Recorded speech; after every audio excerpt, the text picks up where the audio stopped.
अस्सलाम वालेकुम। Welcome to my channel voice over by Amna Shah. I hope कि आप खुश होंगे।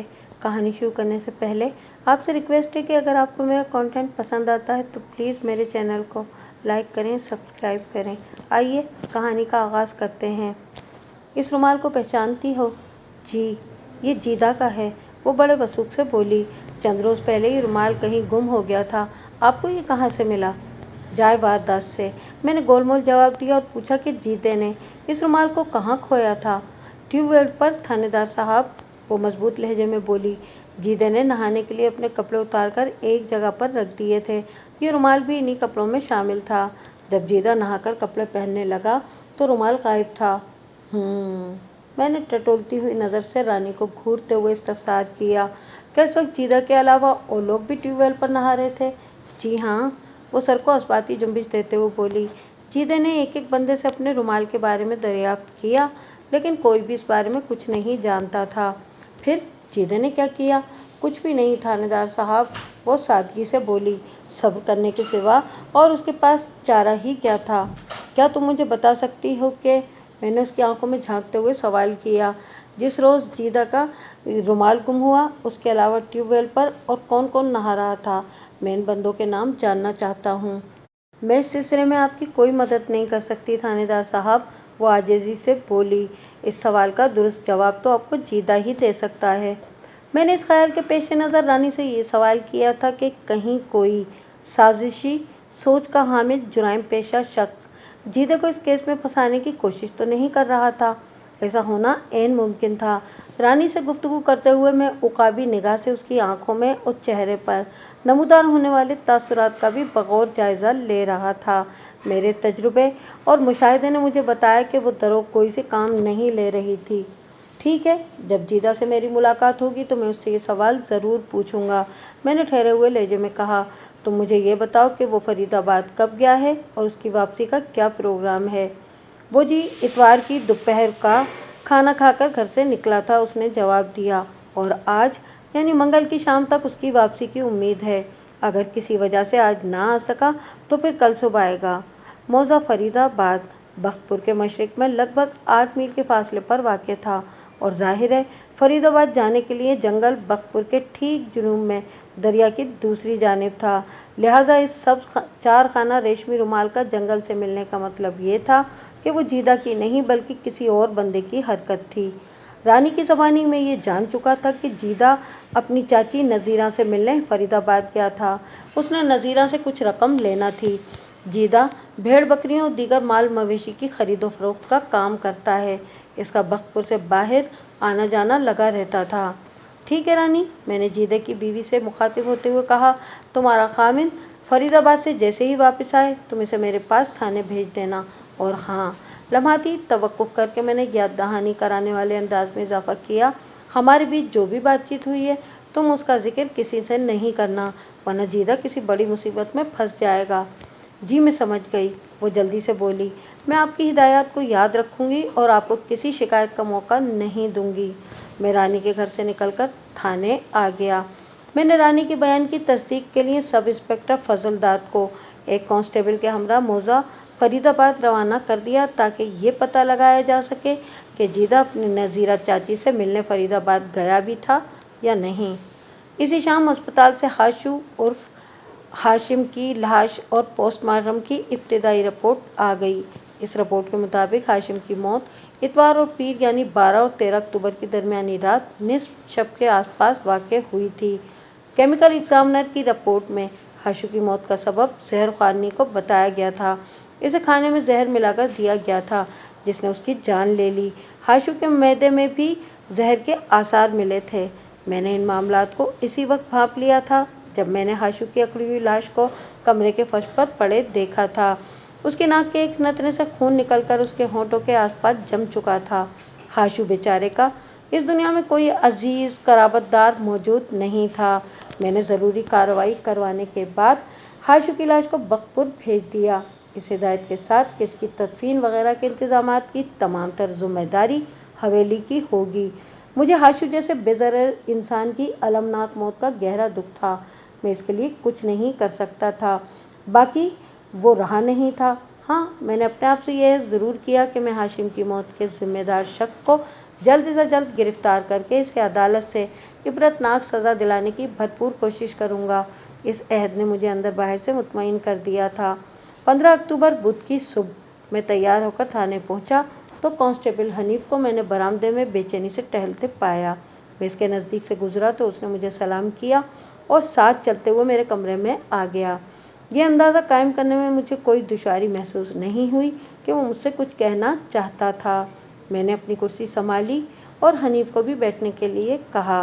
वो कुर्सी खींचकर मेरे सामने बैठ गया। इस दौरान मैं मुसलसल उसके चेहरे का जायज़ा ले रहा था। क्या बात है हनीफ? मैंने ठहरे हुए लहजे में दरियाफ्त किया। तुम काफ़ी उलझे हुए दिखाई दे रहे हो। Any problem? मलिक साहब, मुझे आपसे माफ़ी मांगना है, वो नदामत आमेज़ लहजे में बोला। ऐसा क्या कर दिया तुमने जिसके लिए माफ़ी मांगने की ज़रूरत पेश आ गई? मैंने कदरे सख्त लहजे में दरियाफ्त किया। क्या तुमने इस कमबख्त चोर को पकड़ने के बाद रिश्वत लेकर छोड़ दिया है? नहीं मलिक साहब, वो नफ़ी में गर्दन हिलाते हुए बोला। मुझसे एक संगीन कोताही हो गई है। कैसी कोताही? मैंने सवालिया नज़र से इसे घूरा। उसने जवाब देने के बजाय अपनी जेब में से एक अंगूठी निकालकर मेरी जानिब बढ़ा दी। मैंने मज़कूरा अंगूठी को अपने हाथ में लेकर इसका मुआयना किया।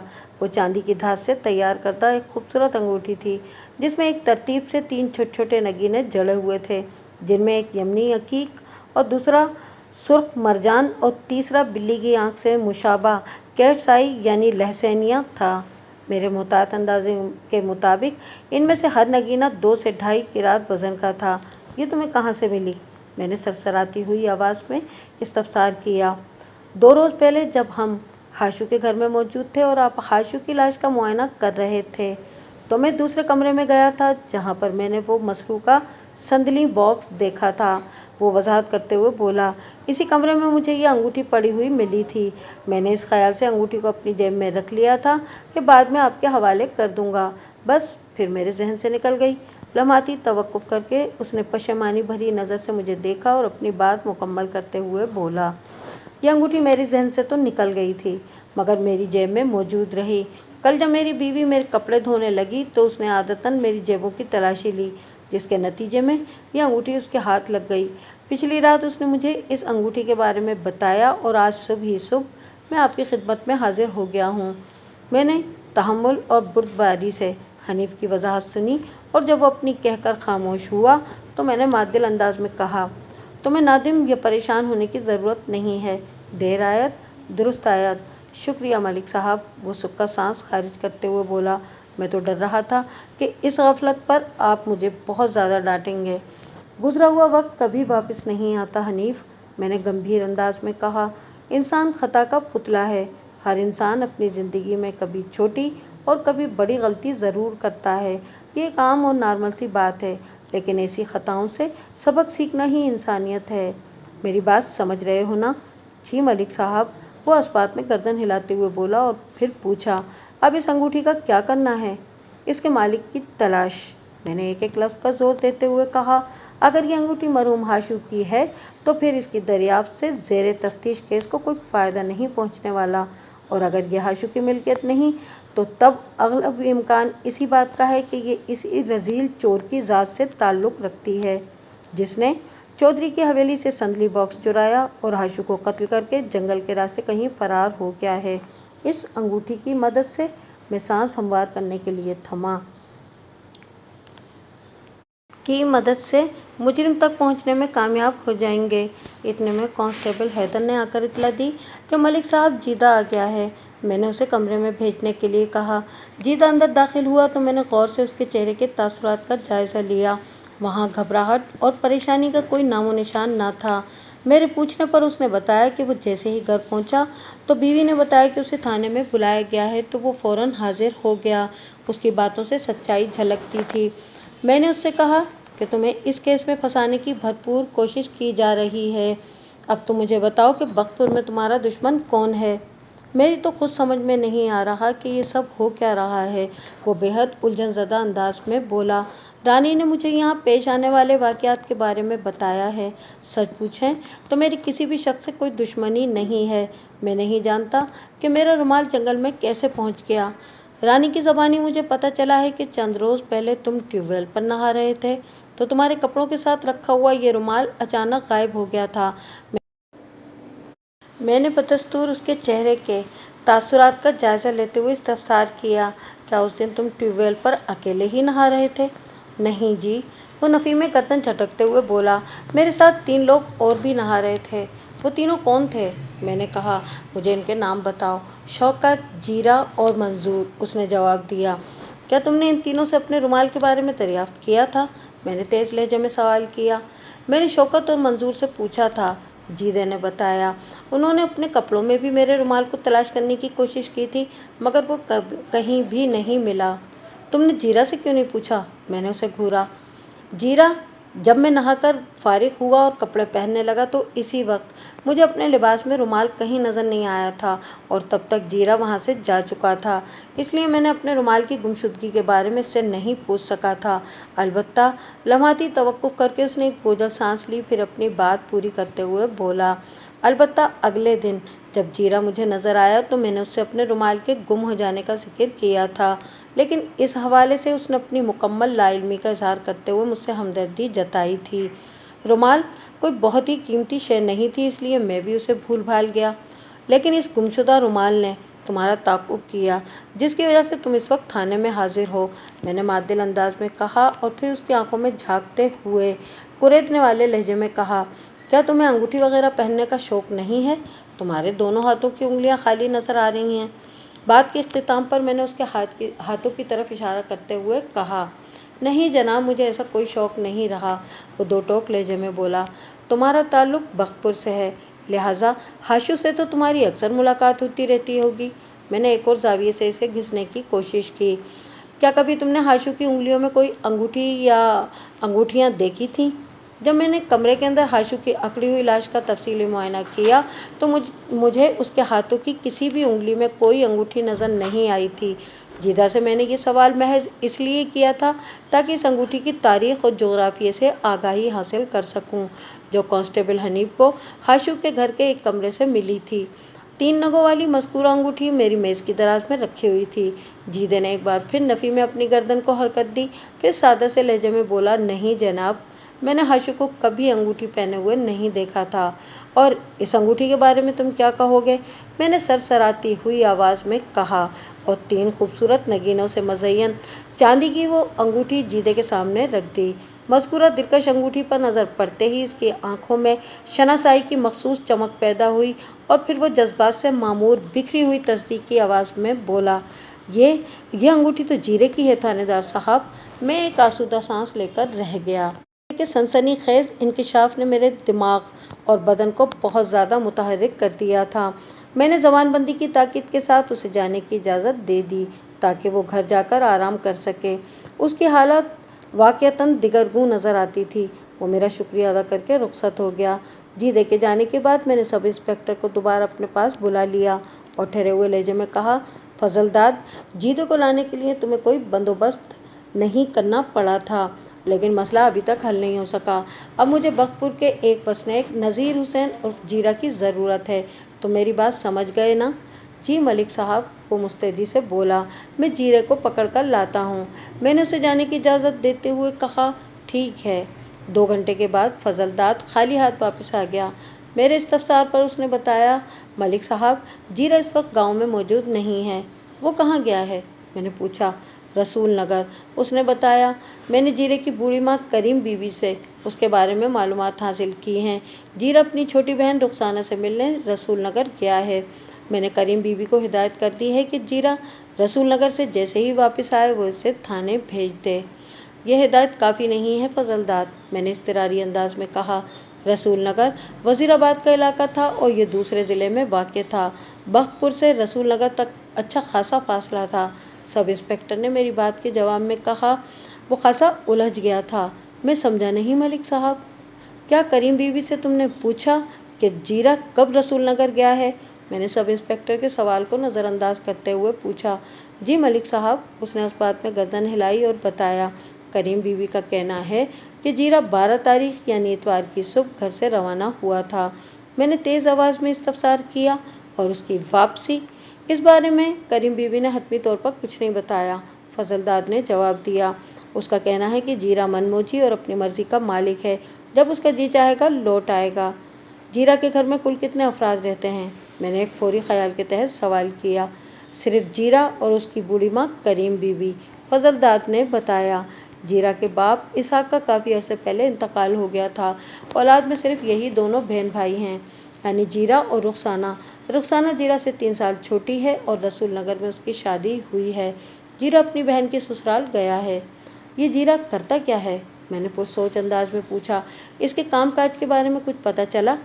جیرا نے اپنی پوری زندگی میں مستقل مزاجی کے ساتھ ٹک کر کوئی کام نہیں کیا، فضل داد نے پورا سا منہ بناتے ہوئے کہا۔ کبھی ایک کام تو کبھی دوسرا، اور زیادہ تر وہ فارغ ہی رہتا ہے۔ اس قسم کے لوگ خطرناک اور ناقابل اعتبار ہوتے ہیں، میں نے گہری سنجیدگی سے کہا۔ چودھری حیات علی مرحوم کی حویلی میں اتوار اور پیر کی درمیانی رات منقش سندلی باکس کی چوری والا واقعہ پیش آیا تھا، جس کی رپورٹ اگلی صبح یعنی 13 اکتوبر پیر کو چودھری ظفر نے تھانے میں درج کرائی تھی۔ اسی روز دوپہر میں چودھری حیات کا انتقال ہو گیا۔ یہ سارے حالات تمہارے علم میں ہیں نا؟ جی ملک صاحب، وہ اس بات میں گردن ہلاتے ہوئے بولا۔ میں ہر چیز سے اچھی طرح آگاہ ہوں۔ اسی دن میں نے ہاشو کے مکان کے اندر سے مسروقہ سندلی باکس اور ہاشو کی اکڑی ہوئی لاش بھی برآمد کی تھی۔ میں نے اپنی بات کو آگے بڑھاتے ہوئے کہا، میرے تجربے اور مشاہدے کی تصدیق پوسٹ مارٹم رپورٹ نے کر دی ہے، یعنی ہاشو کو 12 اور 13 اکتوبر کی درمیانی رات زہر دے کر ہلاک کیا گیا تھا۔ اس صورت میں 12 سے 14 گھنٹے ہمارے لیے بہت زیادہ اہم ہیں، مطلب یہ کہ 12 اکتوبر نصف شب سے 13 اکتوبر کی دوپہر تک، کیونکہ اسی عرصے میں یہ سارے سنسنی خیز واقعات رونما ہوئے ہیں، جیسا کہ چودھری حیات علی کا سندلی باکس چوری ہونا، ہاشو کا حسرتناک انداز میں موت کو گلے لگانا اور چودھری حیات کا اس دنیا سے اٹھ جانا۔ آپ بالکل ٹھیک کہہ رہے ہیں ملک صاحب، وہ تذبذب بھری نظر سے مجھے دیکھتے ہوئے بولا، لیکن میں یہ سمجھ نہیں پا رہا کہ آپ کے ذہن میں کیا چل رہا ہے۔ میرے دماغ میں تو مجرم چل رہا ہے فضل داد، میں نے سرسراتی ہوئی آواز میں جواب دیا۔ اس حوالے سے اب تک 2 نام سامنے آ چکے ہیں، نمبر 1 جیتا، نمبر 2 جیرا۔ لمحاتی توقف کر کے میں نے ایک آسودہ سانس لی اور پھر اپنی بات کو مکمل کرتے ہوئے کہا۔ جیتا اور جیرا میں صرف دال اور رے ہی کا فرق ہے۔ اگر جیتا کے را کو ہٹا کر اس کی جگہ رے لگا دیا جائے تو وہ جیرا بن جائے گا۔ جیتا 12 اکتوبر کی دوپہر فرید آباد روانہ ہوا تھا اور جیرا اسی تاریخ کی صبح رسول نگر گیا تھا، یعنی ان خون چکا واقعات سے پہلے وہ دونوں بختپور سے باہر نکل گئے تھے، لیکن حالات و واقعات اور شواہد نے ان دونوں کو شک کے دائرے کے اندر قید کر دیا ہے۔ بہرحال میں نے جیتا سے پوچھ تاچھ کر لی ہے اور وہ مجھے قصوروار نظر نہیں آتا، البتہ جیرا کا انٹرویو ابھی باقی ہے۔ آپ کی بات میں وزن ہے ملک صاحب، فضل داد سوچ میں ڈوبے ہوئے لہجے میں بولا۔ جیتا کی چاچی نذیرہ نے اس بات کی تصدیق کی ہے کہ اس کا یہ بھتیجا 12 اکتوبر کی شام سے لے کر 14 اکتوبر کی دوپہر تک اس کے گھر میں موجود تھا، لہٰذا ان واقعات میں اس کے ملوث ہونے کا تو امکان ہو ہی نہیں سکتا، مگر یہ جیرا ابھی تک شک کے حلقے میں بند ہے اور اس کے خلاف مجھے بڑا مضبوط ثبوت بھی مل چکا ہے، میں نے گمبھیر انداز میں کہا اور سب انسپکٹر کو 3 نگینوں والی انگوٹھی کے بارے میں بتانے کے بعد ان الفاظ میں اضافہ کیا، فضل داد، میں ہر صورت میں جیرے کو اپنے تھانے کی حوالات میں دیکھنا چاہتا ہوں، تم ابھی اور اسی وقت وزیر آباد روانہ ہو جاؤ اور رسول نگر سے جیرا کو گرفتار کر کے یہاں لے آؤ، باقی کی باتیں میں خود اس سے کر لوں گا۔ جو حکم ملک صاحب، وہ فرما برداری سے بولا۔ میں ابھی نکل جاتا ہوں اور چاہے جتنی بھی دیر ہو جائے میں جیرے کو اپنے ساتھ لے کر ہی لوٹوں گا۔ کل کا سورج غروب ہونے سے پہلے جیرا آپ کو حوالات کی آہنی سلاخوں کے پیچھے نظر آئے گا، یہ میرا آپ سے وعدہ ہے، اور ایک بات کا خاص طور پر خیال رکھنا کہ یہ معاملہ راز میں رہے، میں نے تاکیدی انداز میں کہا۔ جب تک جیرا قانون کی گرفت میں نہیں آ جاتا کسی کو یہ پتہ نہیں چلنا چاہیے کہ ہم نے اس کے حوالے سے کیا سوچ رکھا ہے، یہ بہت ضروری ہے۔ سمجھ گیا ملک صاحب، وہ پرعزم انداز میں بولا۔ آپ بے فکر ہو جائیں، میں شکایت کا موقع نہیں دوں گا۔ فضل داد کے جانے کے بعد میں نے لنچ کیا، پھر ظہر کی نماز بھی اپنے کمرے ہی میں ادا کی۔ اس دوران میرے ذہن کے خفیہ خانے میں تحقیق و تفتیش کا عمل مسلسل جاری تھا۔ جب سے میں نے ان اجلے کاغذ کے ٹکڑوں کی آدھی ادھوری تحریر کی چند جھلکیاں دیکھی تھیں، میرے ذہن کے اسی خفیہ خانے میں کھلبلی مچی ہوئی تھی اور میں کسی نتیجے پر پہنچنے کے لیے بے چین تھا۔ अपनी इसी बेकरारी और इस्तिराब के बायस मैंने चौधरी जफर से एक सैर हासिल मुलाकात का फैसला किया। चौधरी हयात की तदफीन हो चुकी थी। मैं 13 अक्टूबर की दोपहर जब चौधरी हयात की मौत वाक़ई हुई थी तो उसी वक्त हवेली गया था और चौधरी जफर और चौधरी रऊफ से मेरी मुलाकात भी हुई थी, लेकिन इसके बाद मैं इस तरफ जा नहीं सका था। मैंने अपने अमले के किसी बंदे को साथ ले जाना ज़रूरी ना समझा और अकेला ही हवेली पहुंच गया। वहां जाकर मुझे मालूम हुआ कि चौधरी जफर हवेली में मौजूद नहीं। मैं वापसी के लिए पलट ही रहा था कि चौधरी रऊफ हवेली के अंदर से नमूदार हुआ। मुझ पर नज़र पड़ी तो वो तेज़ी से मेरी जानिब बढ़ा और खासे पुरखुलूस लहजे में बोला, आए आए मलिक साहब तशरीफ़ लाएं। मैंने चौधरी रऊफ से भरपूर मुसाफा किया और सरसरी अंदाज में कहा, मैं काम से कहीं गया हुआ था, वापसी में इधर से गुजर रहा था तो सोचा चौधरी जफर से भी मिलता चलूं, मगर अभी अभी मुझे पता चला है कि वो हवेली में मौजूद नहीं हैं। जफर भाई हवेली में मौजूद इसलिए नहीं हैं कि वो आज सुबह किसी ज़रूरी काम से लाहौर गए हैं, चौधरी रऊफ ने निहायती ठहरे हुए लहजे में बताया। लेकिन इस हवेली में जफर भाई के अलावा और लोग भी मौजूद हैं। अगर आप इनके साथ थोड़ा वक्त गुजार लेंगे तो इन्हें खुशी होगी। अम्मी जी कई बार आपका पूछ चुकी हैं। अगरचे चौधरी रऊफ ने बड़े मादिल अंदाज में बात की थी, लेकिन इसके अल्फाज के पीछे छुपा हुआ शिकवा मुझसे पोशीदा नहीं रहा था। मैंने हैरत भरे अंदाज में सवाल किया, चौधराइन जी मेरा क्यों पूछ रही थी, सब खैरियत तो है ना? रऊफ की अम्मी जी यानी मरहूम चौधरी हयात अली की दूसरी बीवी और चौधरी जफर की सुतेली माँ नरगिस थी। अगर नरगिस ने कई बार मुझे याद किया था तो उसका मतलब यही था कि इसके दिलो दिमाग में कुछ खास और अनोखा चल रहा था।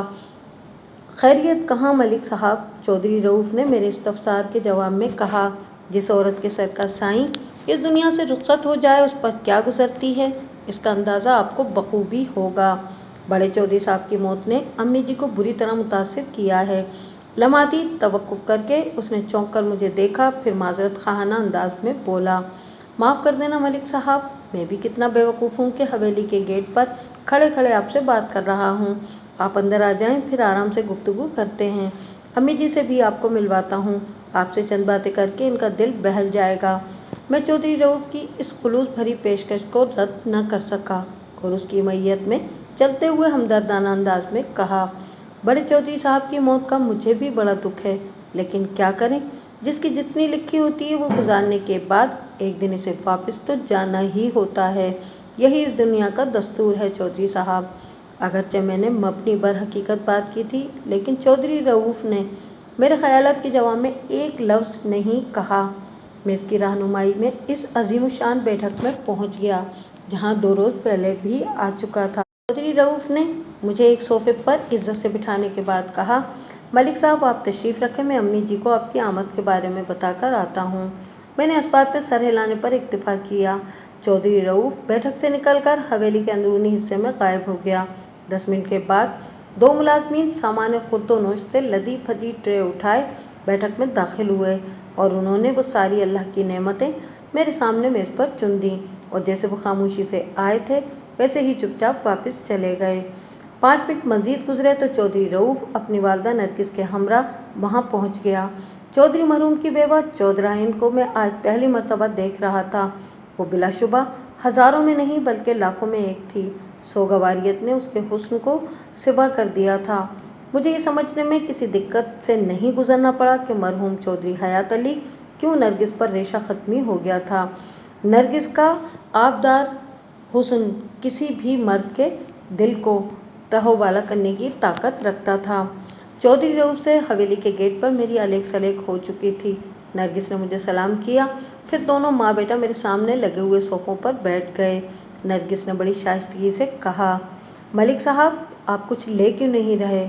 उसका इशारा मेरे मुकाबिल सजे हुए लवाजमाते तस्कीन काम व दहन की जानिब था।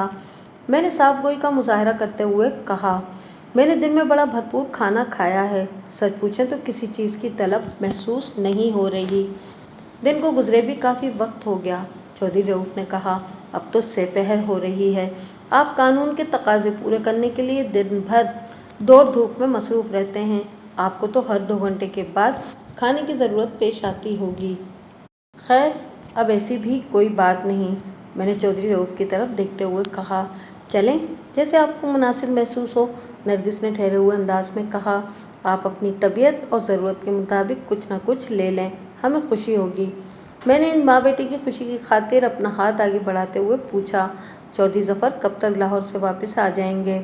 ज़फ़र भाई 2 दिन का कहकर गए हैं, चौधरी रऊफ़ ने बताया। आज 15 तारीख है, इन्हें 17 की शाम तक यहाँ पहुँच जाना चाहिए।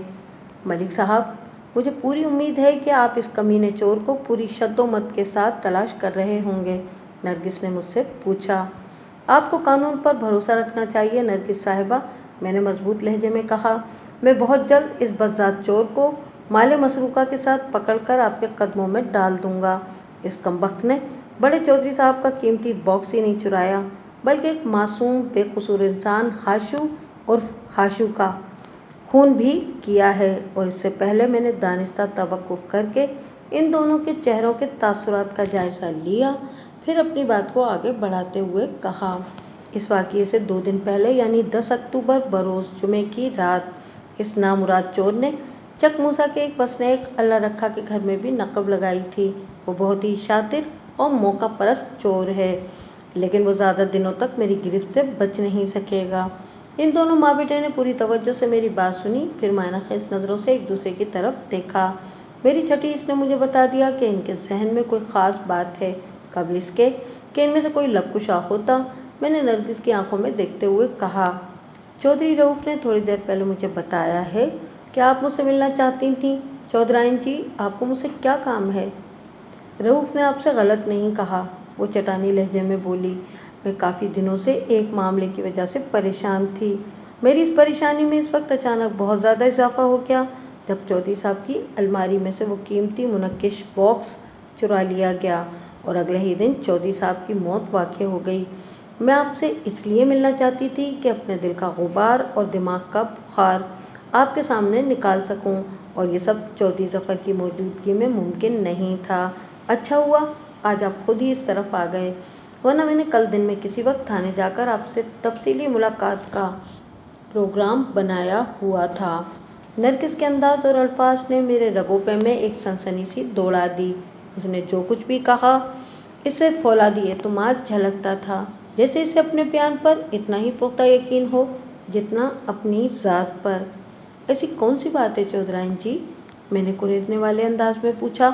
आपने तो मेरे अंदर बहुत ज़्यादा तजस्सुस जगा दिया है।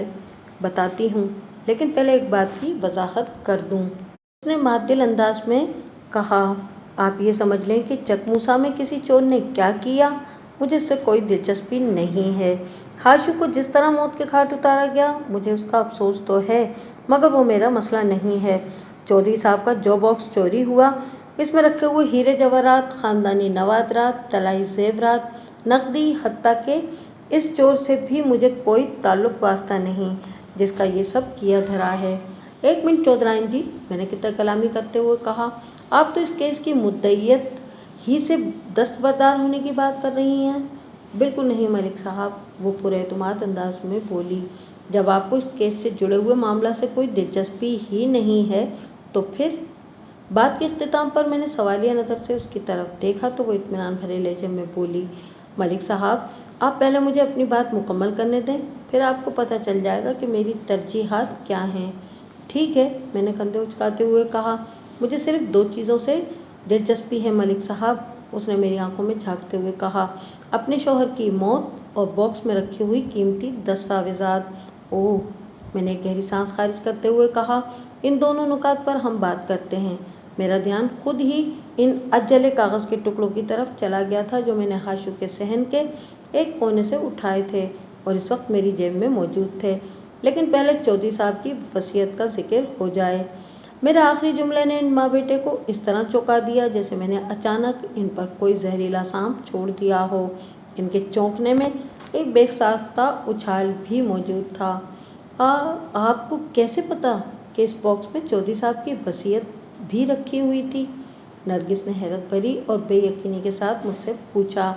मैं इन अजले कागज़ के टुकड़ों को इतनी बार पढ़ चुका था कि इन पर तहरीर अधूरे जुमले मुझे अज़बर हो गए थे। मैंने मज़कूरा टुकड़े अपनी जेब में से निकाल लिए, मगर मुट्ठी ही में रहने दिए और ड्रामाई अंदाज में बोलना शुरू किया। नहायत ही कमज़र्फ और अव्वल दर्जे का नालायक, मेरी सारी ज़मीन जायदाद और मालो ज़र सिर्फ़ और सिर्फ مجھے معاف کرے، اسی لیے میں نے وصیت تیار کرانے کا فیصلہ، اگرچہ لوگوں کو یہ ناانصافی لگے گی مگر میں نے۔ ان دونوں کے چہروں پر حیرتیں اور بے یقینیاں رقص کر رہی تھیں اور آنکھوں میں سنسنی خیزی نے ڈیرے ڈال رکھے تھے۔ میں یکایک خاموش ہوا تو چودھری رؤف نے اضطراری لہجے میں مجھ سے سوال کیا، ملک صاحب، اس کا مطلب ہے کہ بڑے چودھری صاحب کی وہ وصیت آپ کے ہاتھ لگ چکی ہے؟ نہیں، میں نے نفی میں گردن ہلاتے ہوئے جواب دیا۔ تو پھر آپ کو یہ سب کیسے معلوم ہوا؟ نرگس نے ہیجان آمیز لہجے میں استفسار کیا۔ ابھی آپ نے جو کچھ بیان کیا ہے، میں نے اپنی مٹھی میں دبے ہوئے ادجلے کاغذ کے ٹکڑے ان ماں بیٹے کو دکھاتے ہوئے کہا، اس سے